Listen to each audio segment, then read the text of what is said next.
Hola a todos, muy buenas tardes. Emma, David, buenas Buenas tardes, tardes a ¿cómo andan? todos.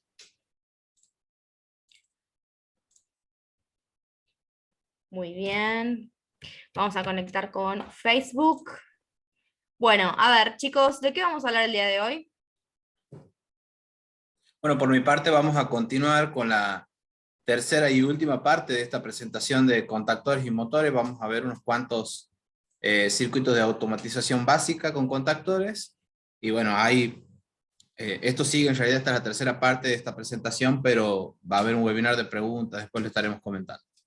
Y no sé, Emma, Perfecto. Bueno, Emma tú... está con problemas de sonido, ya lo vamos a resolver.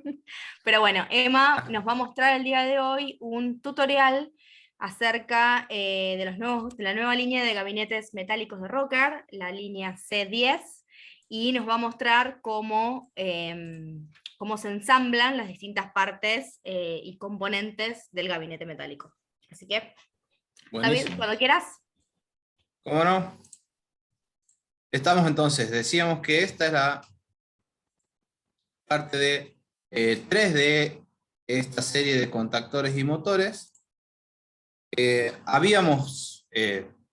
recordamos un poquitito la última parte del webinar pasado, habíamos empezado a leer las placas de los motores trifásicos y habíamos analizado que cuando tiene 220/380 en la placa de características del motor trifásico, triángulo/estrella, siempre nombra primero triángulo y después estrella, habíamos llegado a la conclusión de que cuando lo conectamos en estrella, le llega a 220 a cada una de las bobinas. Y cuando lo conectamos en triángulo, le llega a 380 a cada una de las bobinas.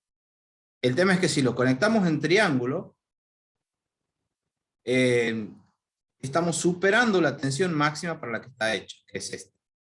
Entonces, si no entendemos esta parte, habíamos dicho, vamos a mirar las chapitas que están en la bornera.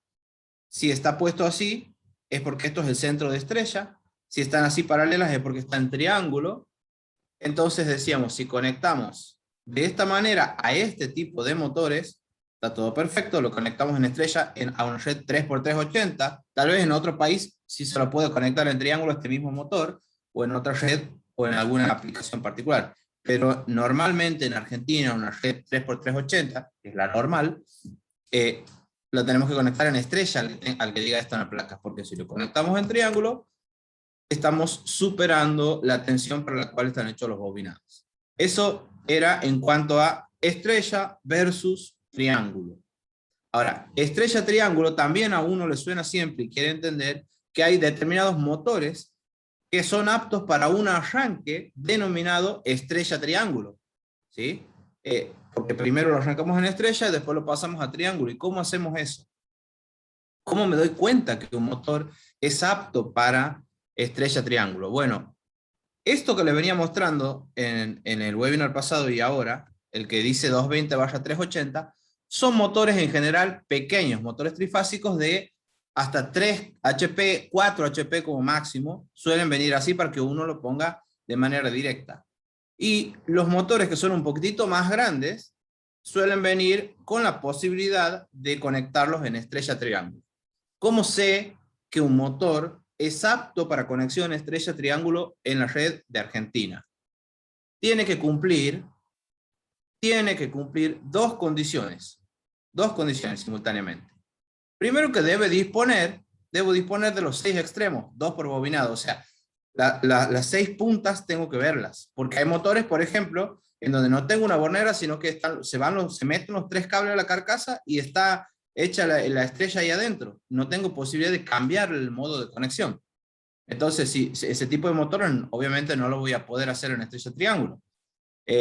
Pero además de tener disponibles los 6 extremos, que sería que puedo ver la bornera con las puntas de cada una de las 3 bobinas, la placa tiene que decir 380/660, o tiene que decir 400/690, o puede decir también 420/725. Recordemos que el arranque uno le suena siempre primero estrella, después triángulo, porque el arranque es así, estrella, triángulo. Pero los datos de placa que muchas veces no se suele ver los simbolitos, tenemos que recordar esto, que el primero que nombran es al revés del arranque. El primero que nombran es triángulo y el segundo que nombran es estrella. Entonces, triángulo, estrella, triángulo, estrella, triángulo, estrella.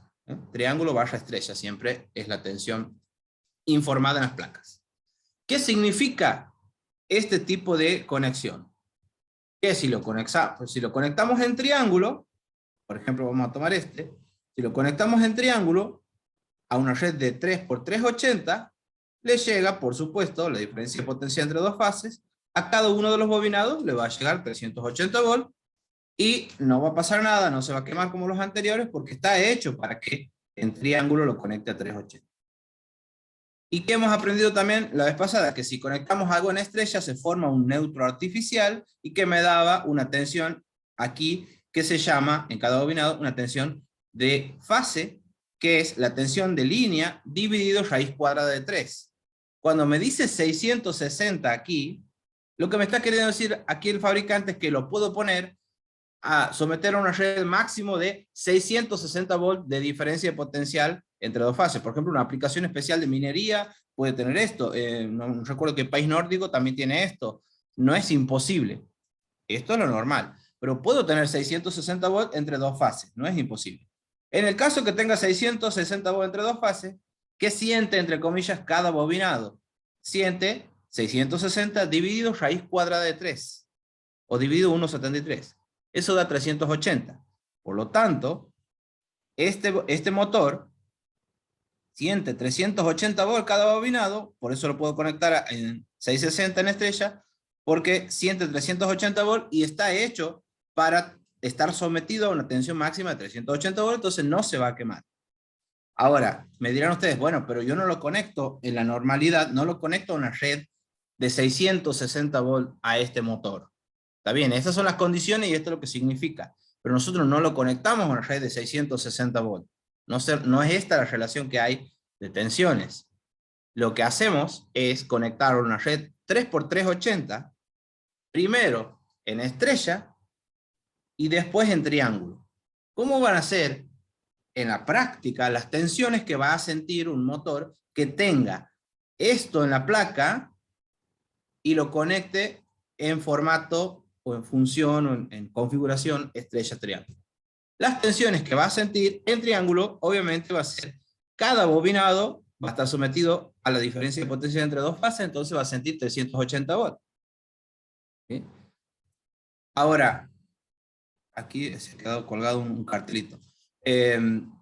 Ahora, esto es lo que ya explicamos, pero si lo conectamos a una red 3 por 380 volts, nos conectamos a una red 3 por 380 volts, lo que tenemos es que cada bobinado, cuando lo conecta en estrella, va a sentir 220, porque va a sentir 380 dividido raíz de 3. O si quieren, diferencia potencial entre una fase y neutro. Siente 220. No se quema, pero es un arranque a tensión reducida. ¿Sí? La corriente es 3 veces menor que en triángulo. No raíz de 3, eso tiene una explicación, pero es 3 veces menor.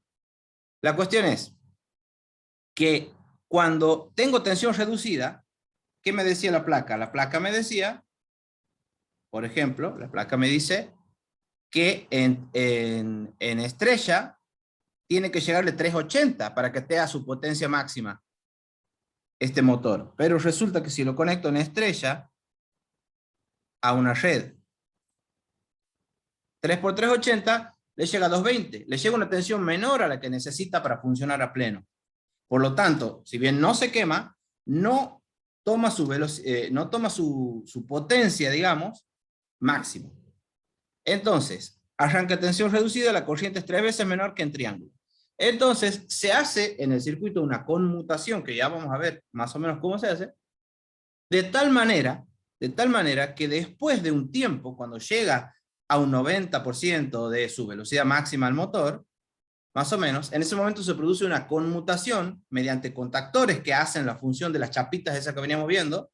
Obviamente no voy a estar ahí, cambio las chapitas mientras están dando el motor, no, esas chapitas no están las que mostraba, sino que eso pasa a hacerse esa conexión mediante contactores. Entonces, desconecto un contactor, conecto otro que lo conecta a estos bobinados en triángulo. ¿Y ahí qué hace? Bueno, este motor estaba apto para 380 en triángulo, por lo tanto le está llegando la tensión full que necesita. Por lo tanto, cuando lo conecte en triángulo a este motor, va a estar a plena potencia, va a entregar la potencia mecánica plena para la que ha sido diseñada. Esto es por ahí medio difícil, pero creo que uno cuando llega aquí y ha visto varias veces esto y alguna vez lo quería entender. Pero es así. El motor está hecho para que en estrella le lleguen 380. ¿Sí? Entonces, si lo conectamos en estrella a 380, le llega a 220, le llega menos que para lo que ha sido diseñado. No se quema, pero tampoco arranca full. Entonces, una arranca a tensión reducida, ¿con qué ventaja? Porque si lo quiero arrancar directo en triángulo, el arranque puede tomar, ustedes recuerden que un motor toma, dependiendo de si es viejo, nuevo, trucho o bueno, entre 5 y 10 veces su corriente nominal durante el arranque. Es decir, si va a consumir 10 amperes, supongamos, cuando ya esté a velocidad máxima del motor, o sea, en régimen, en el momento del arranque, hasta que llegue a esa velocidad máxima, puede tener un pico de hasta 50 u 80 amperes, un motor que normalmente tendría que consumir 10 amperes. Entonces, esa corriente puede disparar protecciones, puede provocar caídas de tensión indeseables que afectan equipos electrónicos o luminarias u otros motores. Entonces, por eso se hace este tipo de arranque, que lo hacemos preandar, digamos, a tensión reducida y después lo pasamos a 380 en triángulo y ahí está a full el motor. Eso sería, muy coloquialmente, la idea de la estrella triángulo. Entonces, aquí no pasa nada, este tipo de conexión no se quema porque le estoy dando menor tensión que la máxima que puede aguantar, y aquí tampoco pasa nada porque le estoy dando la tensión que puede aguantar porque la placa me decía 380/660 y estamos a plena potencia. Entonces, aquí, fíjense la placa, dice 380/660. 380 en triángulo /660 en estrella. Tiene 4 CV. En general, desde ahí para adelante, es difícil que encuentren algo que sea directo para arrancar de manera directa en estrella. Generalmente va a ser estrella triángulo, desde 4, capaz que 3 HP en adelante. Recuerden que CV es un poco más chico que HP, pero lo vamos a tomar como sinónimos para no marear tanto. ¿Sí? Esto es apto para estrella triángulo. Aquí tenemos otro que dice 380/660 o 420/725. Triángulo, estrella. La menor tensión en triángulo, la mayor en estrella. Apto para estrella triángulo. Este es otro motor. ¿Qué es lo que sucede en un arranque estrella triángulo? Vamos a ver por el momento solo el esquema de potencia. Si hay tiempo vamos a ver la parte de comando, que en realidad no es el objetivo, así que no hay problema si no llegamos. Pero la cuestión es que nosotros lo que vamos a hacer es vamos a necesitar 3 contactores para hacer un arranque estrella triángulo. ¿Y cómo hacemos? Hay un contactor, tenemos las 3 fases, estos son los contactos principales de un contactor, esto es un relevo térmico, y aquí tenemos el motor trifásico. Tenemos las 3 fases que llegan a los bornes 1, B1 y W1, antiguamente denominados X y Z, o W, perdón, los otros son los X y Z. Entonces, tenemos un contactor de línea, esto se enciende. Pero aquí tenemos 2 contactores más, un contactor denominado triángulo y otro denominado estrella. ¿Qué es lo que hacemos? Conectamos este contactor de línea de una manera automática, conectamos el contactor de línea y el contactor que llama estrella. ¿Sí? Esto que tenemos aquí son 3 cablecitos, digamos, que están puenteados en el contactor, en la parte de arriba. Esto sería el centro de estrella, que lo hacíamos con las chapitas en la bornera de los motores anteriores que mostrábamos. ¿Sí? Entonces, aquí lo que estamos haciendo es con el contactor hacer una conexión estrella fuera de esa bornera. Sacamos de esa bornera 6 cables y lo mandamos a la zona de los contactores.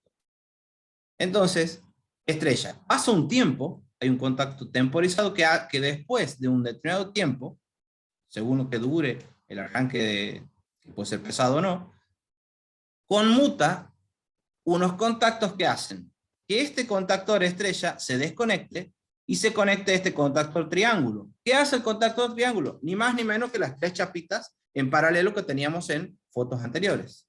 ¿Sí? Entonces, esa es la idea del arranque de estrella triángulo. Vemos las chapitas y nos confundimos. ¿Sí? Por ahí decimos, pará, si esto es estrella, esto es triángulo con las chapitas. Cuando tengo estrella triángulo, ¿qué hago? No es que cuando está andando el motor, obviamente, me pongo a sacar las chapitas de estrella y los pongo en triángulo. No, lo hacen contactores, no están las chapitas aquí. ¿Sí? Pero estos cumplen la función de las chapitas. La de estrella y la de triángulo. ¿Sí? Muy bien. Otra función interesante que hay que conocer, que vamos a ver si... Creo que prefiero mostrarles la animación en toda esta parte. ¿Sí? Vamos a dejar de compartir esto y vamos a compartir esto. El querido Cadecimu, que la vez pasada no le podía mostrar, pero me lo han extrañado, así que vamos a mostrar esto. La inversión de giro de un motor trifásico, ¿cómo se hace? Bueno, lo que hacemos para invertir el giro de un motor trifásico es intercambiar. Si lo hacemos accidentalmente, por supuesto puede traer un accidente, porque a lo mejor era una máquina que no estaba hecha para girar al revés. Pero la inversión de giro de un motor trifásico se hace simplemente intercambiando dos de las fases que le llega. Le llega L1, L2, L3 al motor. Cambio, por ejemplo, L2 con L3, la intercambio, listo, el motor va a girar para el otro lado. Ahora, ¿cómo se hace eso? Voluntariamente y mediante contactores. Lo hacemos de la siguiente manera. Primero, vamos a analizar un poquitito la parte esta de potencia. ¿Sí? Tenemos aquí esto que puede ser una termomagnética o un guardamotor magnetotérmico. ¿Sí? Tenemos un contactor que dice derecha, un contactor que dice izquierda. Miramos solo lo de potencia. Quiero que se concentren aquí primero. Un relevo térmico y el motor trifásico. Si nosotros conectamos el contactor KM1, lo que vamos a tener es que cada línea le llega, la fase R, digamos, llega a 1, la fase S llega a B1, y la fase T, o L3, llega a W1. Listo, eso es un arranque directo, en secuencia directa en este caso, que me va a hacer que gire en determinado sentido. Ahora, si en vez de conectar este contactor que dice KM1 derecha, conectamos este contactor que dice KM1 izquierda, KM2 izquierda, perdón, lo que va a suceder es lo siguiente. Fíjense que esta tercera línea, si viene por acá, llega a W1. Ahora, si lo hacemos ir por el otro contactor, también llega al mismo W1. Pero en cambio, las otras dos fases están conmutadas. Si esta fase viene por acá, llega a 1, pero si viene por acá, llega a B1. Y viceversa. Si esta fase viene por el medio, llega a B1, pero si viene por el otro contactor, llega a U1. Entonces, invertimos las fases que están alimentando a 1 y a B1 mediante estos contactores. De esa manera, lo que vamos a hacer es invertir el giro de motor. Entonces, si presionamos, ¿sí? Vamos a darle simulación primero. Si presionamos derecha, fíjense que se ha pegado el contactor KM1, pero el motor no está girando todavía. ¿Por qué? Porque no está habilitada la alimentación. Para que vean que los contactos de potencia, ¿sí? y la parte de comando son totalmente independientes. Ahora sí, el motor para dónde está girando, para acá. ¿Sí? He cerrado la termomagnética. Está girando en este sentido. Mientras está girando en este sentido, ¿sí? Fíjense, todo está alimentado por acá, esto no está habilitado, y alguien quiere presionar el otro botón verde que es para hacer que gire en el sentido contrario. Si estos dos contactores KM1 y KM2 cerraran al mismo tiempo, tendría un hermoso cortocircuito bifásico, ¿sí? Entre las dos primeras líneas. Entonces, aquí quiero presionar S1 y no pasa nada. ¿Por qué? Porque aquí hay una sorpresita. Hay un contacto que está abierto que no me habilita esto.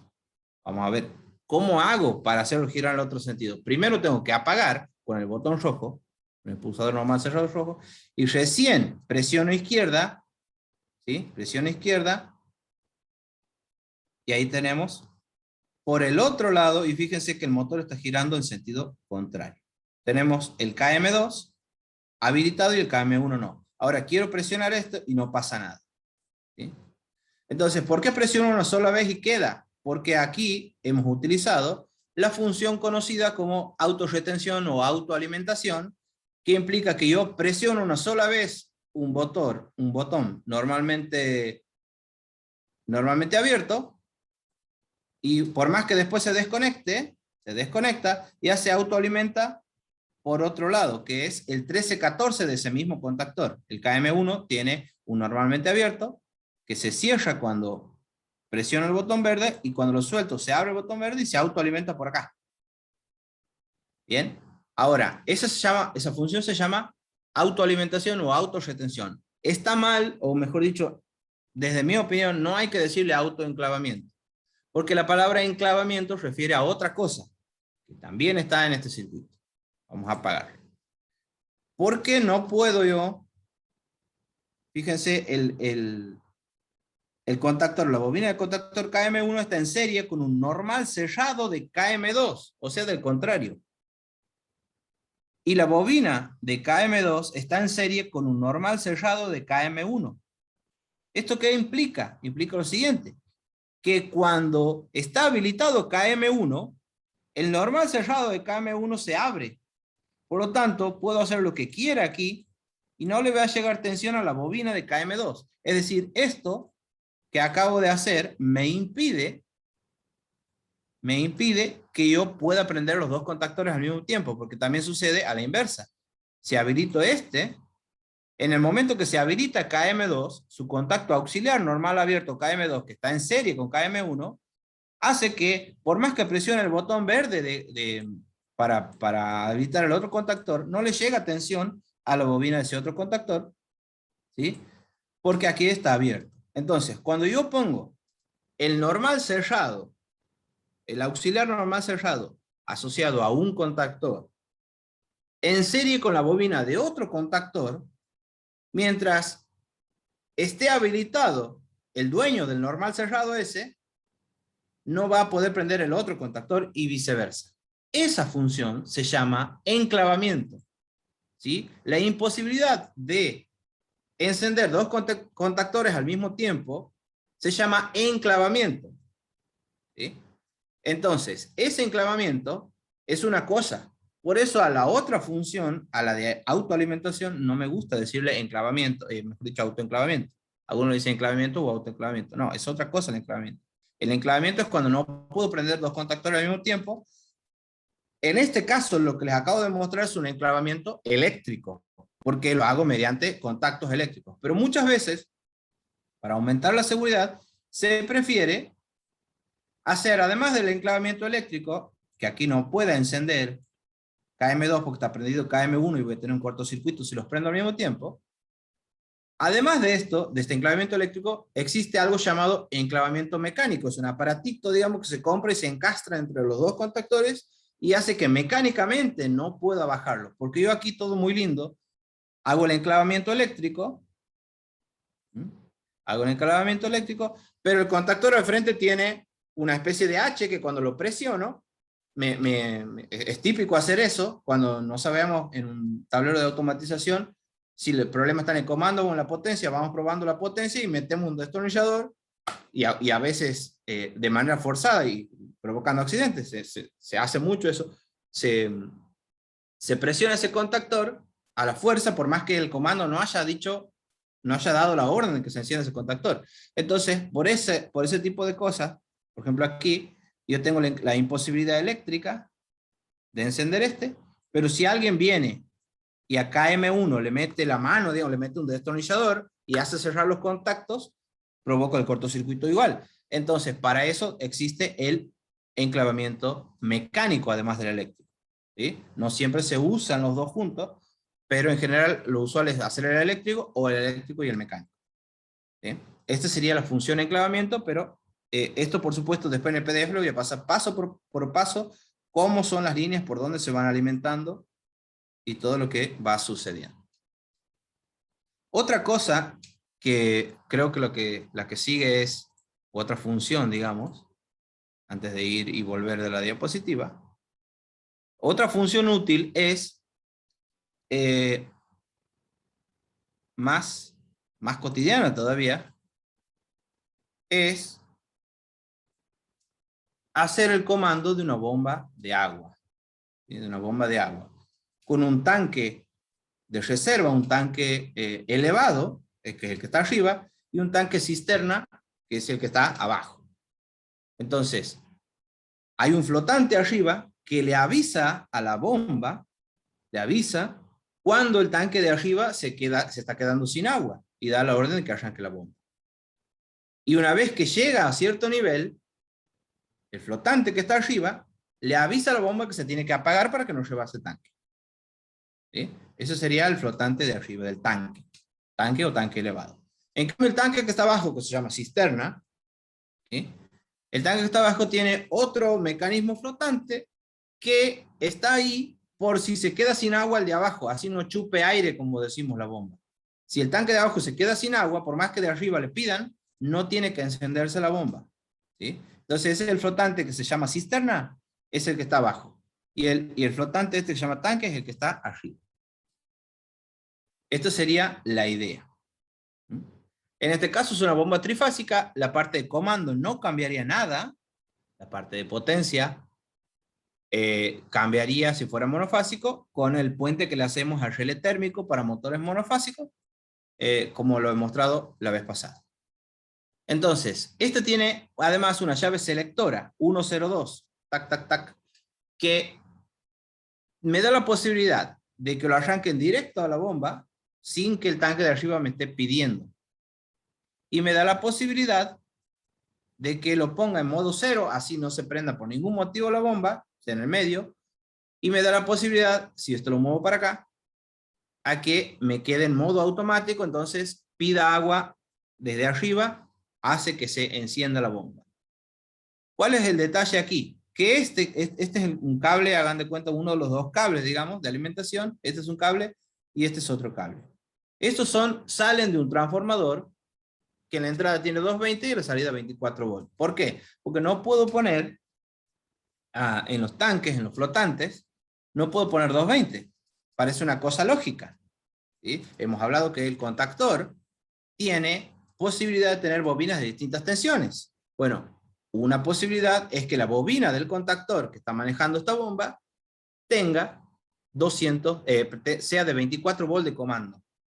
Entonces, lo que vamos a hacer ahora es simular lo que sucede. Ahí está encendida. ¿Por qué? Porque está en modo manual.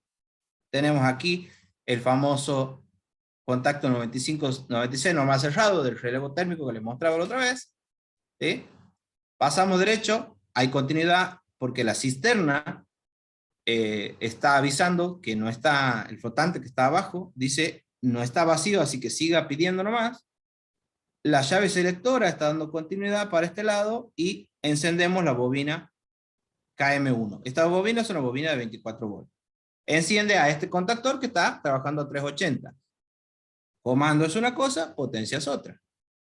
Ahora, si la cambio de posición a la llave selectora y lo pongo en modo automático, ¿sí? Lo pongo en modo automático, por acá tengo continuidad, pero hasta que el tanque de arriba no pida, o sea, si no baja el nivel del tanque de arriba, no va a pasar nada, y cuando el tanque de arriba baje, se enciende este contacto, ¿sí? Se enciende ese contacto, y por lo tanto hay continuidad, se enciende la bomba. Cuando el tanque de arriba llegue a un determinado nivel, da la orden, el flotante de arriba, tac, ¿sí? El interruptor de nivel, para decirlo más técnicamente, ¿sí? Y se apaga la bomba. Entonces, tenemos modo manual, modo automático, y tenemos lo que sucede en el caso, por ejemplo, de que esto que está marcado como F1, que es el relevo térmico, en el caso que dé la orden, de que, o sea, dice que hay una falla, se corta el normal cerrado, recuerden, entonces no hay continuidad, se detiene la bobina, digamos, no llega más tensión a la bobina, por lo tanto se abre el contactor y se detiene la bomba, y se cierra el normal abierto, el 97-98 de ese relevo térmico, y me conecta, por ejemplo, una luz roja, que en este caso le he puesto una intermitente como la que les mostraba físicamente en la primera, creo, en el primer webinar de contactores y motores. Entonces, esta sería la idea básica. Entonces, ¿cuál es el problema aquí? O con ese tipo de conexiones. En la diapositiva habíamos quedado aquí, creo que lo están viendo, ¿verdad? Inversión de giro, comando, bien, gracias. Comando de bomba, esto es una captura de lo que les mostraba recién. El comando de la bomba era a 24 volts por razones de seguridad. Los flotantes no pueden estar a 220. Perfecto. Ahora, hay un problema. Nosotros tenemos en el núcleo doble E del contactor, en el núcleo magnético, cuando se está cerrando, en el momento en que se está cerrando, hay una potencia requerida para hacer esa fuerza, que es mayor que una vez que ya está cerrado. ¿Por qué? Porque ese núcleo doble E, ¿sí?, tiene bastante aire, que se denomina entre hierros, digamos. El espacio que hay entre los hierros de un circuito magnético se denomina entre hierros.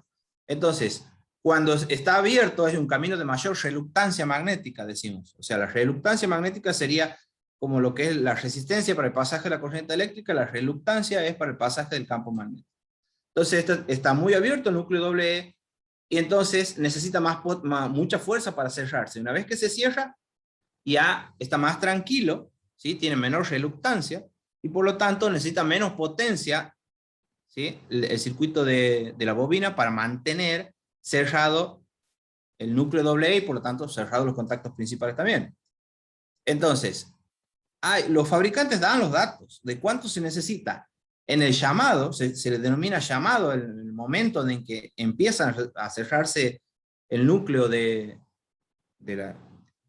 electroimán, ¿sí?, se le llama llamado, y una vez que ya se ha cerrado se le llama mantenimiento. Informan las potencias. Un fabricante, por ejemplo, dice, igual todos andan parecido, ¿no?, pero para darle una idea. Un fabricante informa que la potencia necesaria para el cierre del contactor es 60 volt-ampere, potencia aparente. O sea que si lo divido entre la tensión, tengo los amperes. Directo, no necesito saber el coseno de phi. Esa es la ventaja de tener la potencia aparente. 60 volt-ampere es la potencia que necesito para llamarlo. Fíjense que estamos pensando que los transformadores que nosotros usamos para 24 volts son de 50 watts. Ya estamos quedando medio cortina ahí. Y para el mantenimiento, una vez cerrado ese núcleo W, se necesita una potencia de 11 volt-ampere. Entonces, la tensión de la bobina, o sea, esto que está aquí, es 60 volt-ampere y 11 volt-ampere, u otro fabricante va a decir 70 o 50 y 10 volt-ampere, ¿sí?, son potencias del tamaño normal, el tamaño cero, digamos, los contactores, que son independientes de la tensión de la bobina. Necesita 60 volt-ampere. Vos verás de dónde lo sacas, digamos. Entonces, si la bobina es de 24 volt, a 60 lo dividimos entre 24 y me da que necesito una corriente de 2,5 amperes para el llamado. Una vez que se cierra para el mantenimiento, necesito 0,45 amperes. Si la bobina es de 220, a 60 lo divido entre 220 y me da que necesito 0,27 amperes para hacer el llamado. Y para mantenerlo una vez que se cierra el núcleo, necesito solamente 0,05 amperes. Y si la bobina es de 380 dividido, 60 dividido 380, da la corriente que se necesita para que se empiece a cerrar, y una vez que se cierra, para mantenerla cerrada, necesito menos, 0,02. Sería 11 dividido 380. Entonces, lo que estamos haciendo aquí, o lo que he hecho aquí, es una tabla que agarra la potencia necesaria para el cierre y la potencia necesaria para mantener cerrado el núcleo de la bobina. Eso lo voy dividiendo entre las distintas tensiones posibles y veo la corriente necesaria. ¿Y a qué conclusión llegamos? Que mientras más baja es la tensión, de mando de esa bobina, como la potencia siempre es la misma en este caso, más grande es la corriente que necesito. Eso provoca una cierta caída de, si hay una cierta caída de tensión, digamos, en el llamado, si no le da el cuero a la potencia del transformador, para decirlo vulgarmente, empieza a vibrar, empieza a no cerrarse. Si justo hay baja tensión en la zona donde estoy y tengo una bobina de 24 volts, y tengo un transformador de 24 volts y resulta que ni siquiera tiene la potencia real, lo que me dice el vendedor, no es la potencia real, está sobredimensionada, sobreactuada, digamos, entonces no se cierra. Es muy común el problema de tener un contactor con bobina de 24 volts y yo le he puesto un transformador que a lo mejor no le da el cuero, o justo ese día no había buena tensión, y resulta que no cierra bien al momento de dar la orden ese contactor con bobina de 24. Y se recalienta y se deforman los plásticos, el encapsulado donde está, y entonces peor encaja. Y así, y es un círculo vicioso que hace que no funcione nunca o que se termine quemando el contactor.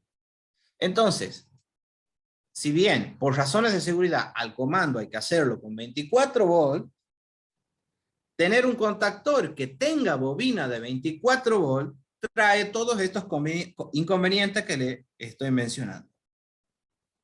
Entonces, ¿cómo se soluciona este problema? Lo lógico y lo recomendable y lo normal que se hace es utilizar un intermediario, le llamo yo, ¿sí?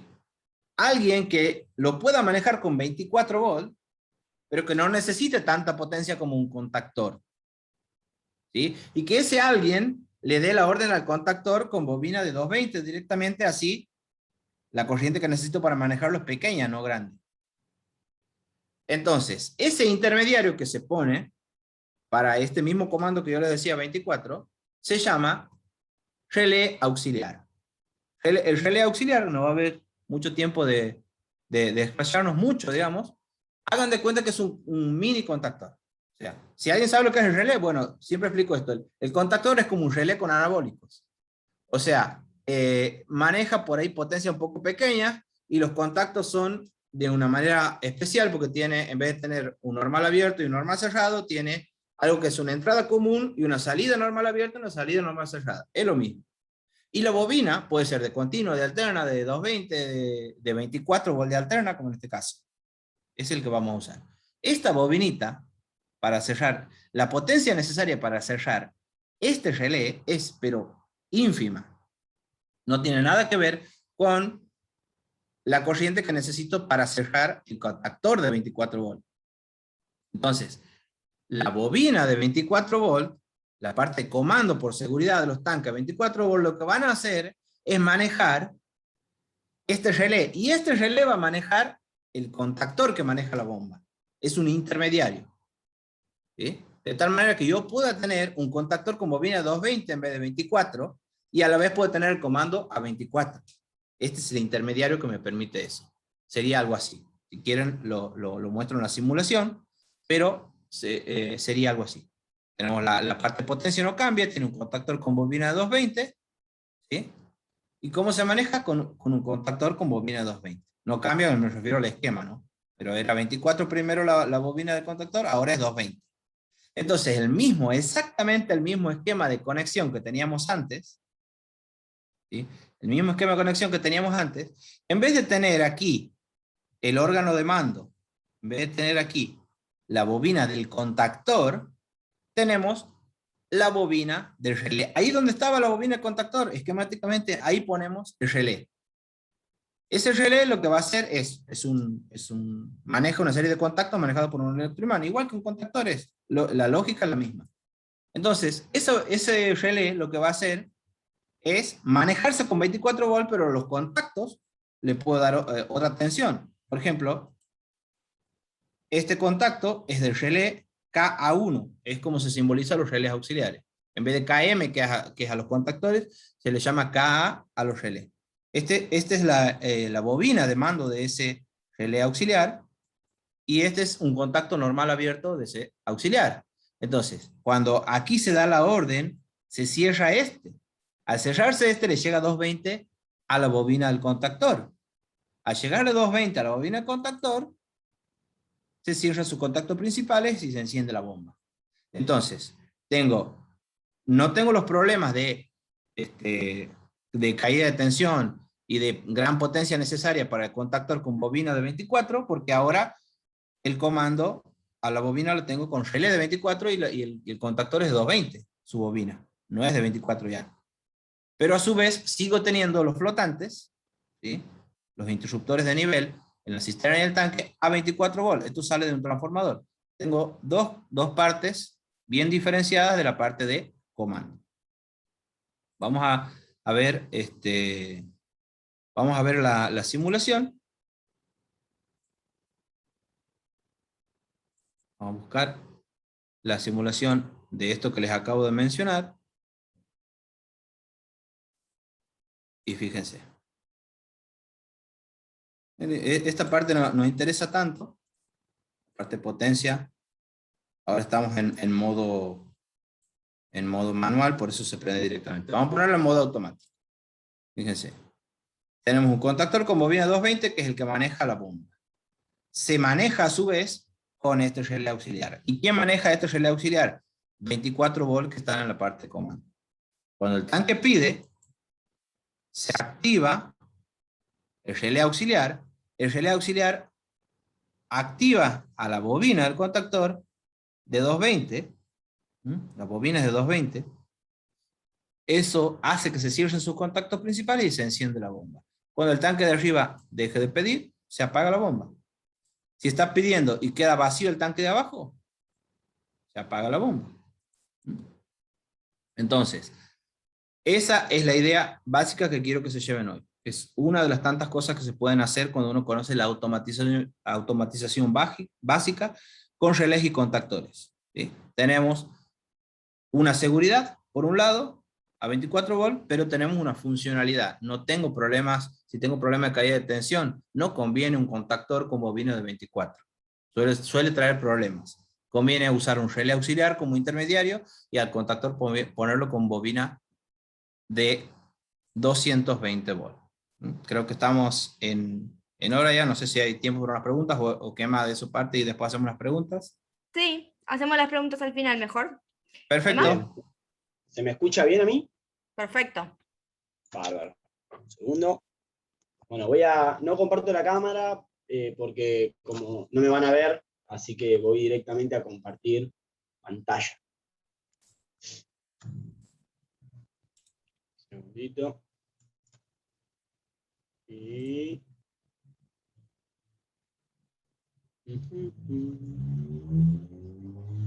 Ah, no me deja compartir eso. No me estaría dejando compartir el video. ¿Quieres que ¿Por lo qué, comparta Pato? yo? A ver, fíjate si te deja a vos. Ok, un minuto.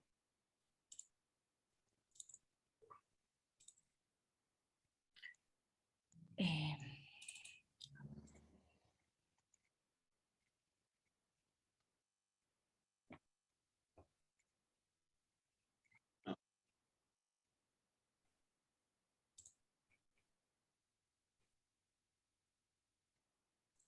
No. a ver.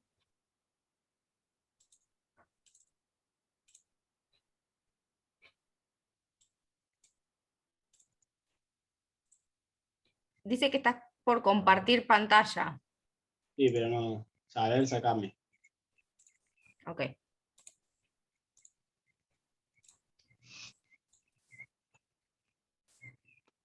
estás compartiendo vos? Sí, ¿se ve? Sí. Perfecto, A ver, dale mientras play. ¿Arranco, Emma? Sí, dale play, por favor. Bueno, acá lo que vamos a ver ahí es poner el pausa. Para no poner pausa, a cada sección le vamos a ir poniendo pausa, Pato, así vamos para atrás. A ver, andamos para atrás, por favor.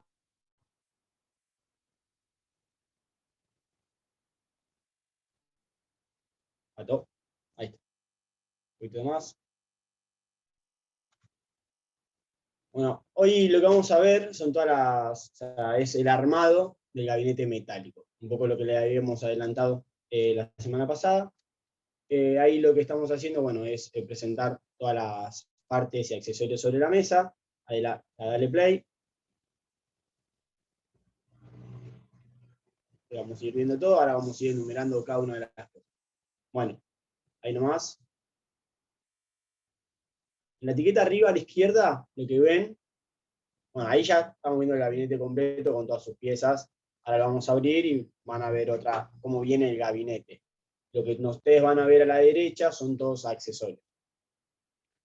Lo que estamos viendo ahí es arriba a la izquierda, la etiqueta, ahí tienen el código del producto, número del lote, que sea ese tipo de información. La llave viene pegada en el gabinete. Bueno, los que conocen nuestros gabinetes plásticos, viene exactamente igual la llave, es otra llave, pero bueno, viene de la misma manera. Y ahí Pato le da play y vamos a ver la parte de adentro. Bueno, ahí lo que vemos es bueno, la chapa que viene atornillada, viene abulonada, mejor dicho, en el fondo, y bueno, y el burlete. Adelante, Pato.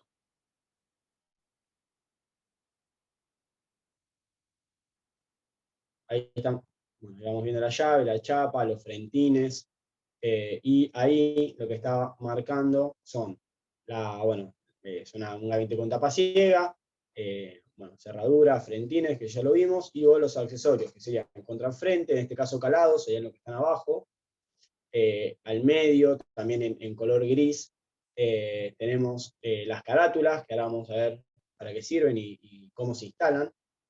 Bueno, los caballetes, que son eso que está ahí, no sé si ustedes lo ven con el mouse, que está ahí marcando Pato. Y por último, el clásico y ya conocido Real Dim, ¿bien?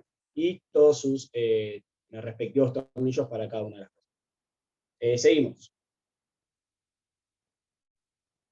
Bueno, ahí ya vamos a sacar, son 4 tuercas de 10 milímetros, que es lo que amura la bandeja. En este caso, bueno, son 4.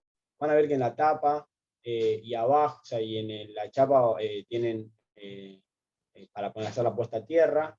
Y ahí, bueno, sacamos la chapa. Lo que vamos a hacer sobre la chapa, sobre la bandeja, es instalar los caballetes. Con un solo tornillo ya quedan bien firmes. Y luego sobre estos vamos a instalar el Dim. Ahí están los caballetes. Ahí pone pausa, Pato, por favor. La bandeja tiene varios tornillos. Antes, o sea, mi recomendación es que antes de instalar los caballetes, es que presenten las carátulas y los contrafrentes para ver dónde quedaría calzado la vista del riel Dim. Porque bueno, la bandeja, o sea, como ya les dije, viene con varias caladas, o sea, viene con varios agujeros. Como para no pifiar y hacer una instalación rápida, segura, y no tener que después estar desarmando y armando porque nos quedó desfasado del contrafrente el riel Dim. Bueno, antes habría que medirlo. Obviamente acá la persona que lo está instalando ya conoce y lo sabe, como en un futuro, bueno, lo van a conocer ustedes. Seguimos, Pato. Bien, ahí está instalando sobre los caballetes el riel Dim. Ya vieron que la instalación, esto es en tiempo real, fue fácil, un tornillo por cada caballete, 2 tornillos por riel Dim, uno en cada punta. Ahí vemos que queda bien fijado. Abrimos el gabinete. Previamente, en ese paso anterior, ustedes pueden llegar a hacer alguna preinstalación, o sea, sobre el montaje del riel Dim. Coloca los 4 tornillos, o sea, las 4 tuercas, perdón, que fueron sacadas antes, o sea, exactamente las mismas, las ajusta. Y ahí, bueno, ahí levanta para que vea que queda bien firme todo. Acá, Pato, muy bien. Bueno, esto es lo que yo les había dicho, que podemos adelantar el paso, no para hacer el montaje, sí para después ir viendo dónde nos va a quedar el riel Dim. Lo que hace es, lo primero que agarra son las carátulas. Las carátulas, como verán, vienen dos, Como verán, vienen dos carátulas, una va abajo y la otra va arriba. Lo que se recomienda es empezar siempre de abajo hacia arriba. Y primero la presenta, es decir, que hace una prueba de posicionamiento, a ver en qué orificio va el tornillo. Lo mismo que yo les había aconsejado para los caballetes y el ritmo. Y no pone el tornillo hasta el fondo. Yo se lo adelanto, así que ahora lo ven, y no pone el tornillo hasta el fondo para poder luego hacer el montaje y ajustarlo. ¿Ves? Ahí. Pone pausa. Ahí se vio muy bien. Lo que se hace es, en los frentines, coloca los anclajes de rápido, o sea, en el frentín. Y luego, ahí está, eso. Y luego se fija dónde quedarían los tornillos. Coloca esos tornillos, retira de vuelta, en este caso, el contrafrente, coloca los tornillos, no hasta el fondo, y ahí quedan sujetos los contrafrentes. Y luego le da una ajustada. Lo mismo, bueno, para cada uno de los contrafrentes y carátulas.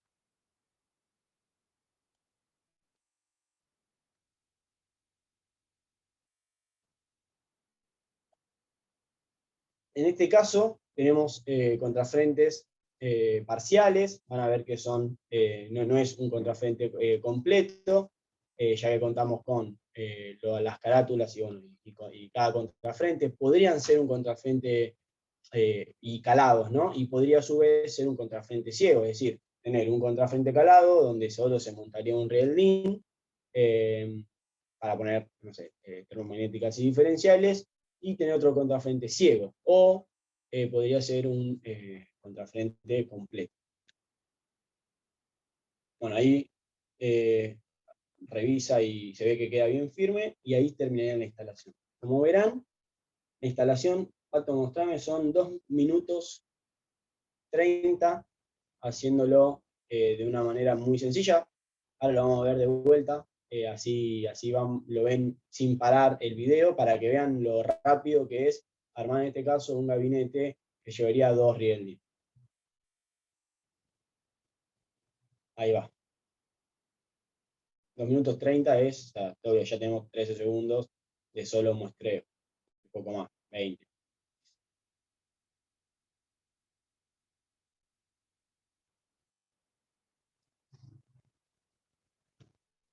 En lo que logró Rocker es simplificar el tema de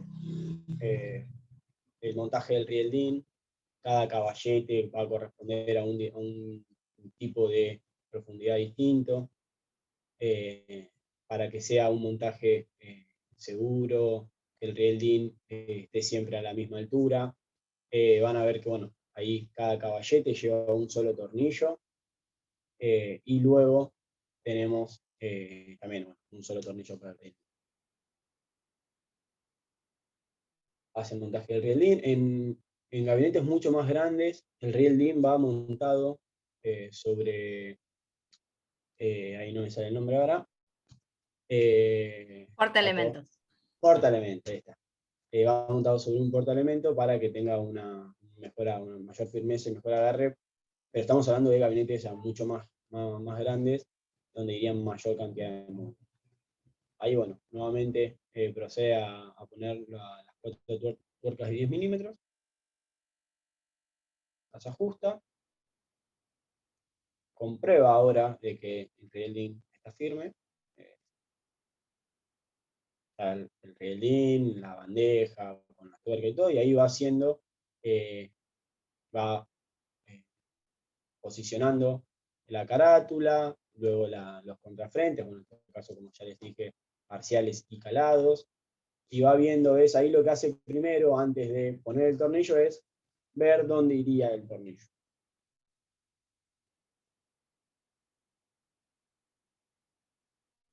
Que mismo esto que yo les había dicho de antes hacerlo, antes de poner el rielding, hacer esto, lo pueden hacer sobre la chapa directamente. Y ahí les va a quedar bien dónde iría cada rielding. Y ahí está, nuevamente. La verdad es que es un una instalación muy rápida, muy segura, muy sencilla.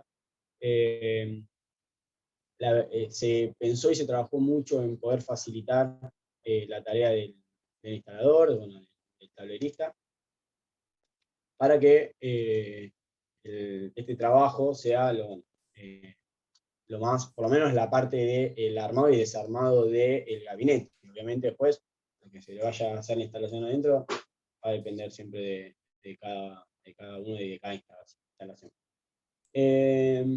Buenísimo, Emma. Buenísimo. A ver. Tienen un gabinete un poco más chico que el mostrado, pregunta Manuel Franco. Mirá, tengo entendido que sí, porque no vi bien cuál era el código de ese gabinete, pero les puedo decir las medidas más chicas que tenemos. Denme un segundito. Este es uno de 450 por 300 por 150 de profundidad. Bueno, sí, tenemos de 200 por 200 por 100, es el más chico. Ese sería para 6 polos, el más chico. Y el que me dijiste es de 450 por ¿cuánto, Pato? 450 por 300 por 150 de profundidad.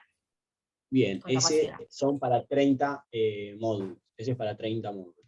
O sea, para 30 polos sería el que vimos en el video.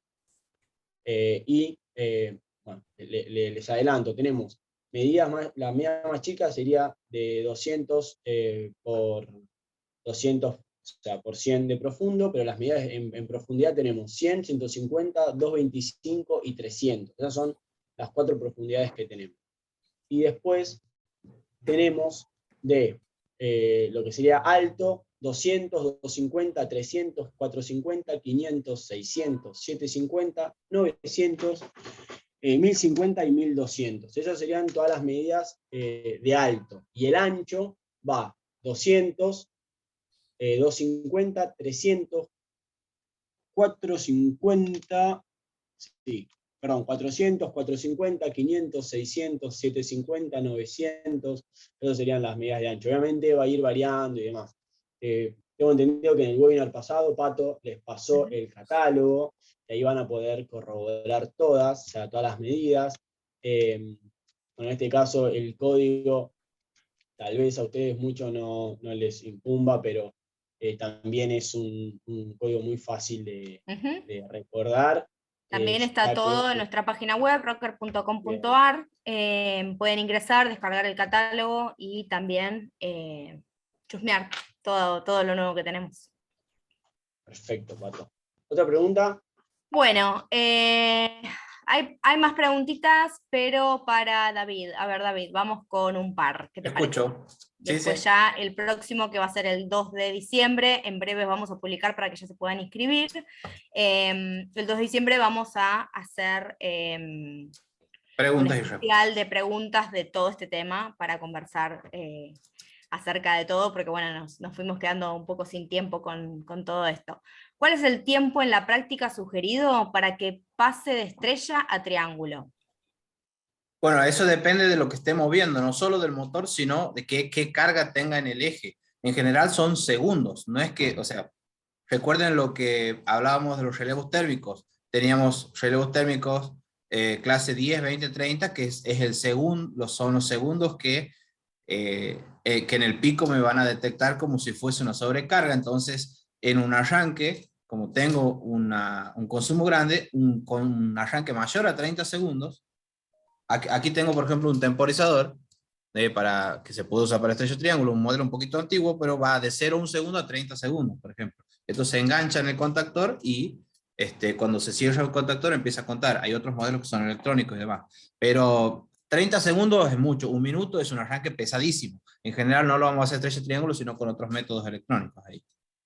Pero lo normal son pocos segundos y que dependen de la máquina, no dependen de la parte eléctrica, sino de la parte mecánica. Hablando de otros elementos electrónicos, ¿el arrancador electrónico reemplaza el arranque estrella triángulo?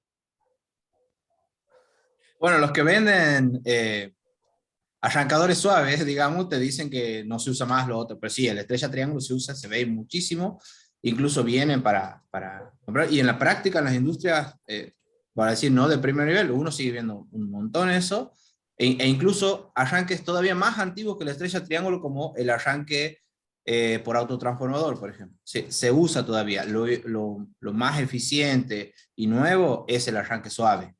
El arranque suave, que no es tema del webinar, pero no está extinguido la estrella triángulo. Se va a seguir usando muchísimos años más, les aseguro.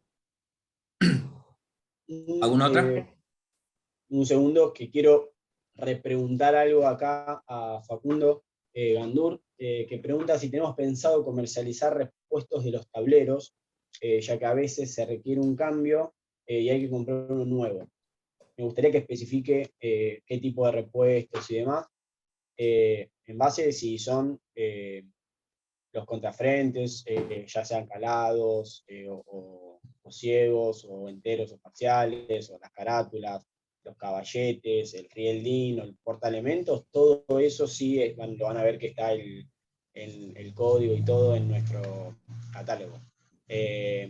Después... Repuesto en general, dice Facundo. Vuelvo a lo mismo, toda la parte que no es un producto terminado, ya sea en los gabinetes metálicos como el plástico, para rockers son semi-elaborados, y eso depende mucho de si tenemos o no stock, ya que vendemos producto terminado. Pero de lo mismo siempre se va a conseguir. Nos piden muy a menudo algunas que otras tapas porque se perdieron, o lo que sea. Y bueno, en algunos casos puede demorar un poco más que en otros, pero siempre, o sea, nunca vamos a hacer que el cliente tenga que cambiar todo el tablero, porque ya sea porque perdió, se le rompió, o hizo mal un agujero y necesita otro. O sea, nunca vamos a permitir de que tengan que cambiar todo.